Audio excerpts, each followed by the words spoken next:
Assalamualaikum warahmatullahi wabarakatuh. Di sini saya perwakilan dari kelompok 10. Kami akan membahas tentang motivasi dan kepemimpinan. Yuk simak dan dengarkan untuk penjelasannya. Pengertian motivasi. Motivasi adalah faktor pendorong yang berasal dari dalam diri manusia yang akan mempengaruhi cara bertindak seseorang. Selanjutnya, jenis-jenis motivasi. Yang pertama, motivasi intrinsik.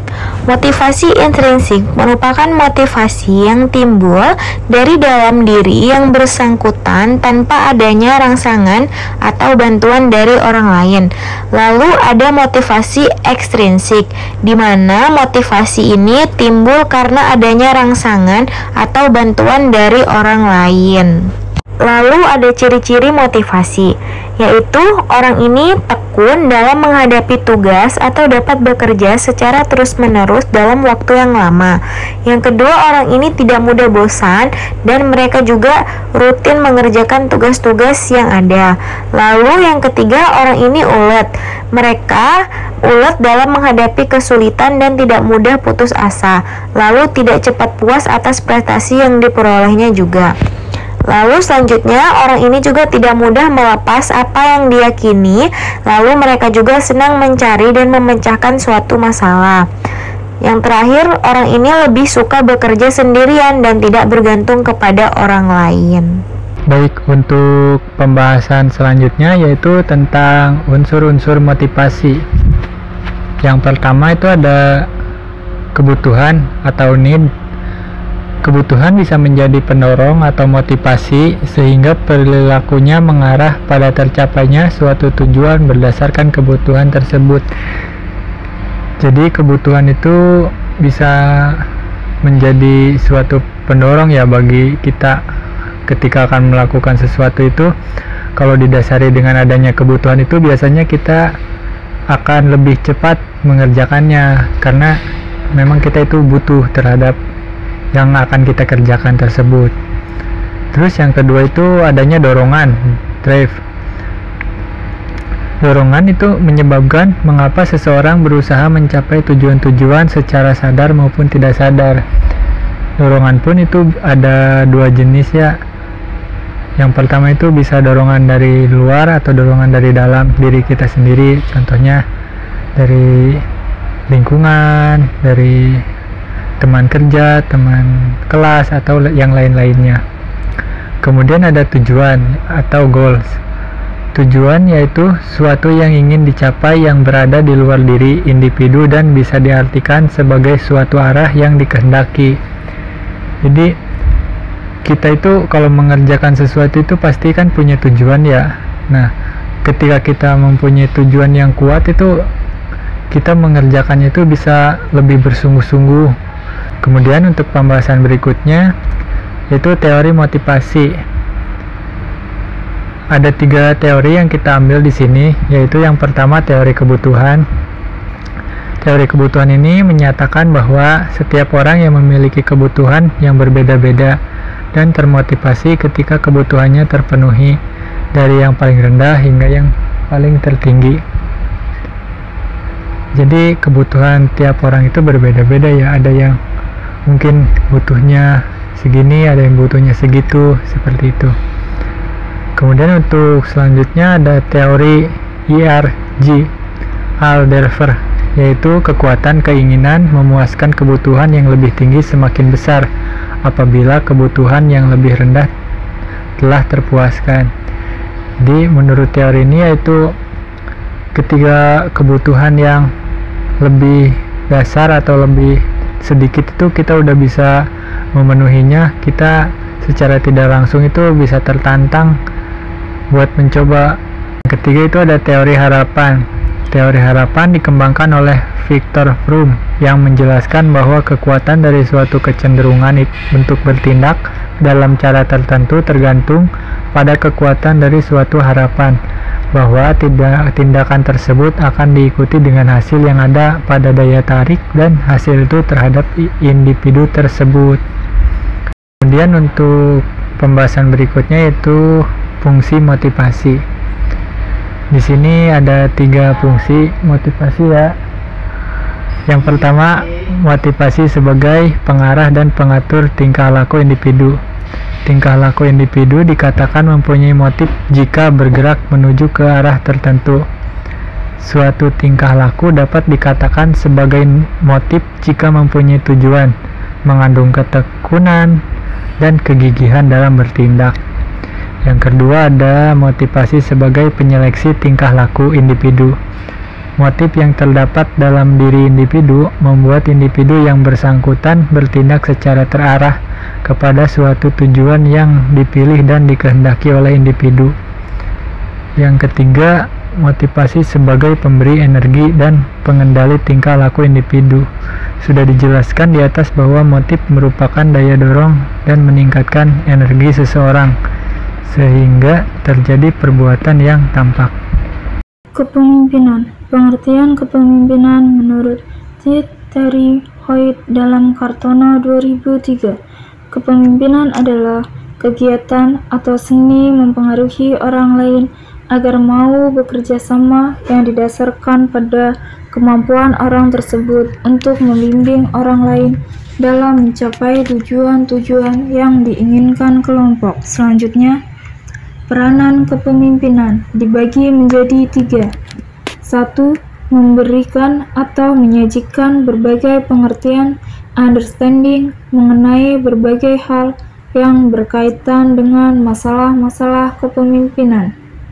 2. Memberi berbagai penafsiran serta pendekatan terhadap permasalahan yang berkaitan dengan kepemimpinan. 3. Memberikan pengaruhnya dalam menggunakan berbagai cara dan pendekatan untuk memecahkan berbagai masalah yang terkait dengan ruang lingkup kepemimpinan. Selanjutnya, tipe-tipe kepemimpinan dibagi menjadi 8, yaitu 1. Tipe kepemimpinan karismatis, yaitu memiliki kekuatan, energi, daya tarik, dan pembawaan yang luar biasa untuk mempengaruhi orang lain. 2. Tipe kepemimpinan paternalistis, yaitu yang selalu bersikap maha tahu dan maha benar. 3. Tipe kepemimpinan militeristik, yaitu lebih banyak menggunakan sistem perintah atau komando keras dan sangat otoriter, kaku dan seringkali kurang bijaksana. 4. Tipe kepemimpinan autokratis atau dominator, yaitu pemimpinnya selalu berperan sebagai pemain tunggal. 5. Tipe kepemimpinan laissez-faire, yaitu pemimpin tidak memimpin, dia membiarkan kelompoknya dan setiap orang berbuat semaunya sendiri. 6. Tipe kepemimpinan populistis, yaitu pemimpin yang berpegang teguh pada nilai-nilai masyarakat yang tradisional. 7. Tipe kepemimpinan administratif atau eksekutif, yaitu kepemimpinan yang mampu menyelenggarakan tugas-tugas administrasi secara efektif. 8. Tipe kepemimpinan demokratis, yaitu menghargai potensi setiap individu, mau mendengarkan nasihat dan sugesti bawahan. Dan yang selanjutnya adalah fungsi kepemimpinan. Apa itu fungsi kepemimpinan? Fungsi kepemimpinan mencakup berbagai aspek termasuk perencanaan, pengorganisasian, pengarahan, dan pengendalian. Seorang pemimpin harus mampu merumuskan strategi, mengelola sumber daya, memberikan arahan yang jelas untuk mengukur hasil kerja. Yang satu, mengkomunikasikan visi. Salah satu peran utama seorang pemimpin adalah mengkomunikasikan visi dan tujuan organisasi kepada seluruh tim, membantu menginspirasi dan memotivasi anggota tim untuk bekerja menuju visi bersama. Dan yang kedua, pengambilan keputusan. Pemimpin seringkali harus membuat keputusan yang penting untuk organisasi.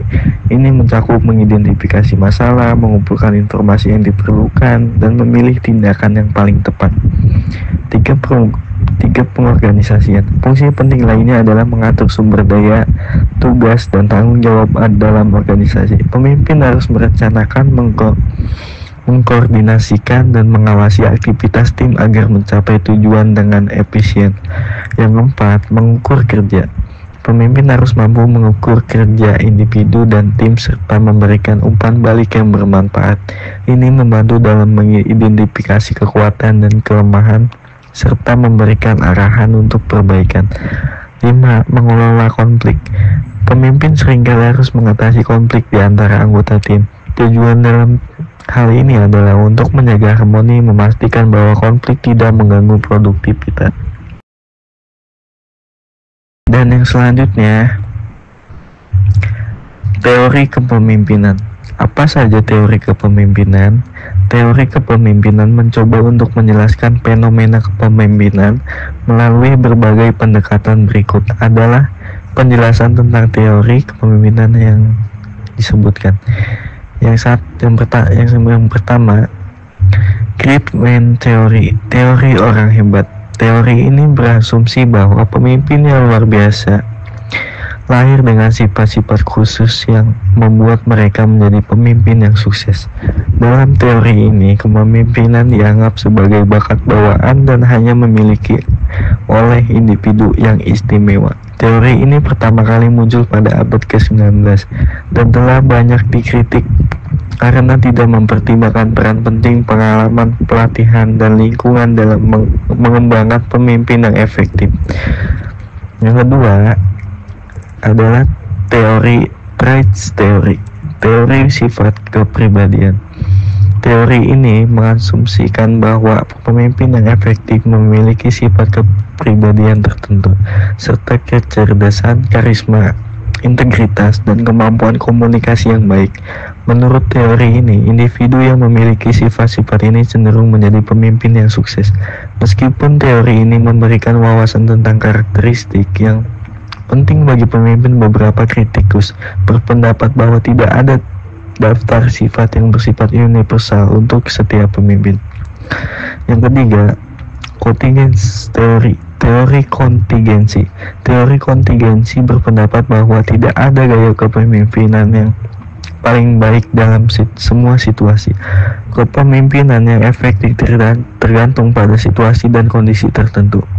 Teori ini mengakui bahwa pemimpin harus beradaptasi dengan perubahan lingkungan dan mengubah gaya kepemimpinan mereka sesuai dengan kebutuhan.